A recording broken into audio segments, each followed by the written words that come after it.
زما خپل اکثر کسان راځي دا وظیفې غواړي، دا زموږ د مولیانو دا خلک په دې وظیفو عادت کړي که نه،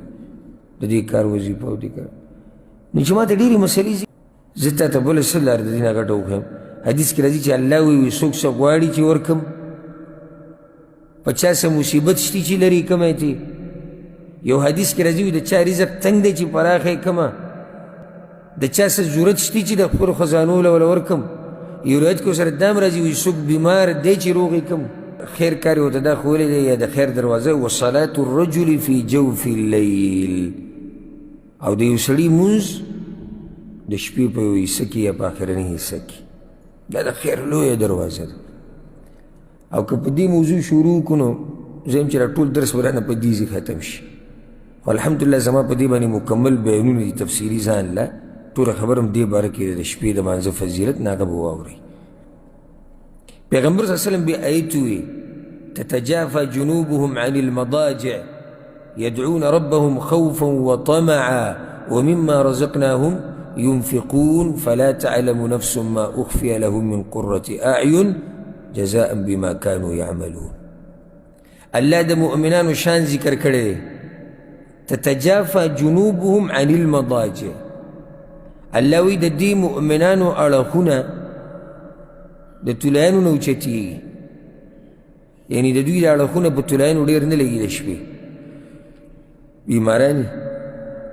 که خوب ولې نه ورځي، یدعون ربهم خوفا وطمعا، یعنی چې خوب ولې نه ورځي، بیماران دي یا سوچونه ډېر دي یا فکرونه ډېر دي یا د شپې څه کار کوي. نن الله وی ولاړې ما ته دعاګانې غواړي خوفا وطمعا، د یرې او د امیدونو د لاسه. زما د عذاب نه الله وی یریږي او زما د جنت امید ساتي.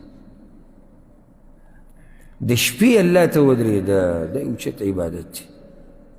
او ځکه یو حدیث کې داسې راځي چې الله بعضو کسانو ته وګوري نو وخاندي.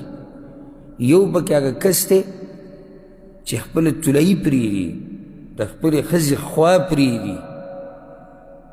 او دا نعمتونه او دا مزې پرېږدي او ولاړې الله ته. الله چې ورته وګوري الله په خندا شي، یا الله تعجب وکړي چې څه عجیبه بنده دی، څومره مین دی په ما باندې. دنیا ټوله اوده پرته او د شپې په توره تیاره کې ما ته ولاړ دی. هسې اورېدو کې خو دا خبره اسانه ده چې د شپې تهجد کول، او چې ته عملي کوې به پته ولګي. دا خو ډېر ګران کار دی. طلایي نه راپاڅېده، بیا چې موسم یخي، بیا چې د ښځې خوا کې، بیا چې ستړی یې کار دې کړی، بیا چې سهار وختي بیا کار له ځې، دا مسلې ته ته بیا هم راپسې الله ته ودرېږي، دا ډېر ګران کار دی. خو چې الله یې چاته اسان کړي نو هغه ته ګران نه دی. چې الله یې چاته اسان کړي نو ګران نه دی. دا نیکان خلک چې کوم دا یو خپله طریقه جوړه کړي، دوی ګوره که هر قسمه حالت په راشي د شپې هغه ورد نه پرېږدي. لږي کې لکه نور کله اته رکاته کې په دغه شپې چې ستړی یا سکاري یا بهري څلوري کې دوی کې خو پرېږدي نه. الله ورته دا کار اسان کړی او یو نیم هېڅ کار یې نشته، هېڅ مسله نشته. د دې خو پرېږده د دې توفیق چې د شپې مانځه ته راپاڅي، سهار مانځه ته هم الله توفیق نه ورکړي د راپاڅېدو. او ځکه د پیغمبر صلی الله علیه وسلم په مخ کې چې کله تذکیره وشوه چې هغه پلانې ودی تر دې چې د سحر اذان وشي، نو د علماو خو په وضاحت کې ډېرې خبرې دي، خو یو قول دا دی چې معنه دا ده چې پلانې د شپې ودی تهجد نه کوي تر دې چې سهار منزل اذان وشي بیا راپاڅي. نو دا خو زموږ د وخت بزرګ دی، زموږ د وخت څه دی؟ بزرګ دی، یقینا بزرګ دی. سهار اذان سره چې راپاڅي د معمولي سړی دی. خو د پیغمبر صلی الله علیه وسلم په مجلس کې تذکره وشي یا رسول الله پلانې ودی ودی د شپې لمونځ نه کوي. پیغمبر صلی الله علیه وسلم ورته وایي ذاک رجل بال الشیطان فی اذنیه، دا سړی دی چې په غوږونو کې ورته شیطان مچازي کړي دي، چې د شپې نه راپاڅي. یو سړی سهار منزله نه راپاڅي نو دا شپه نه ده، دا د نیکانو خلکو غنیمت دی، دې ته سم خوشحالي سم، او دې ته وایي الغنیمة البارده. حدیث کې دې باره کې راغلي چې دا جمع چې دی خصوصا د یخ غنیمت ته ولي شپې سي شپې اوږدوي د مؤمنان نیکان خلک چې شپه به راغله نو بعضو چې کله به جمع راغی د بعضو به مبارکیانې ورکولې وبل چې اوس به ټیم ډېر یې الله سره یوازې وخت تېرولو لپاره او دغه خلک دي ولې دا عمل د الله ډېر خوښ دی لږ ساعت مخکې ما ته وویل دا راځي د شپې په توره تیاره کې راپاڅېد ودرېدو هېڅوک ته نه خبر او ځکه صحابه کرامو به دا عمل سخت پټو سلف صالحین انتهایی به دا عمل پټو خو پته به یې لګېده د بعض مبارک کې راځي چې هره شپه تهجد جړاګانې او د قرآن تلاوتونه او بیا به د عمل پټ ساتو خلکو ته څنګه پته ولګېده چې دا به هره شپه کوه جړاګانې ده وایي چې سهار به کله راووتو منزله سهار منزله او بیا خلکو سره مې د مخ به یې تک زیړو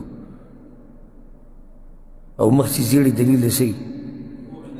خوب یې نه دی کړی او هغوی چې خوب نه دی کړی نو پوه شي چې عبادت کې وخت تېر کړی نو دا عمل به پټ ساتو بیا به م الله راښکاره کړو ځکه چې هغوی پټ ساتو دا عمل د الله ولې خوښ دی ځکه چې دا د دې بنده او د الله په منځ کې راځي ته د شپې به راپاڅېدلی اوس موږ ټول دلته ناست یو خو د یو بل نه یو خبر چې د شپې څوک څومره مونځ کوي او څنګه یې کوي او کوي او کوي نه کوي او الحمدلله مؤمنان دا چاته بیا بیانوي نه د ځان نه او یو بس داسې کو اوس یو ځای کې ضرورت راغی جدا مسله لکه اوس ته کسان د سره یو کمره کېږي او ته هغوی سره اوسېږي او بیا جدا مسله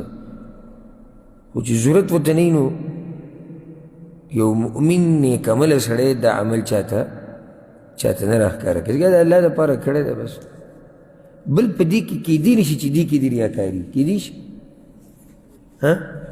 ولې نه شي کېدی ریاکاري به هله کیدی شي چې کله ته خلکو ته بیانې بیا خو په هغه ټیم کې دا کیدی نه څوک نه شي چې دا به ریاکاري کوي ځکه چې خلک ټول وده پراته دي الا اوس دا که چې ته خوا کې دي کسي او هغه ته ته ښیې او دغه خو جدا مسله ده خو عام د شپې دی چې سړی یوازې ولاړي ځان له په توره تیاره کې څوک ته خبرېږي نه الله ته څوک خبري حدیث کې دا راځي چې الله د شپې دا اواز کوي څنګه چې هغه د شان سره ښایي د دنیا اسمان ته راکوي شي وایي څوک شتي څه غواړي چې وله ورکړم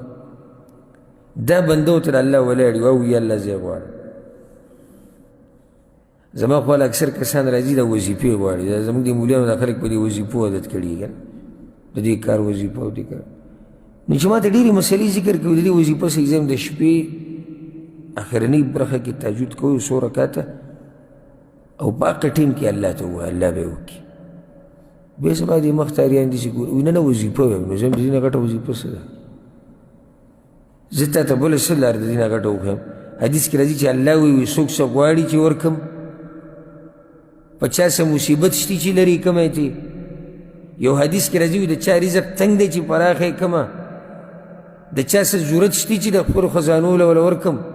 یو روایت کې ورسره دا هم راځي وایي څوک بیمار دی چې روغ یې کړم پاتې څه شو نو چې دغه ټیم کې ته الله ته ووایې نو خو مسله دې حل شو او سبحان الله کم ټیم چې د مسلو د حل کېدو دی موږ پکې وده پراته او بیا په دنیا پسې دنیا والا پسې منډې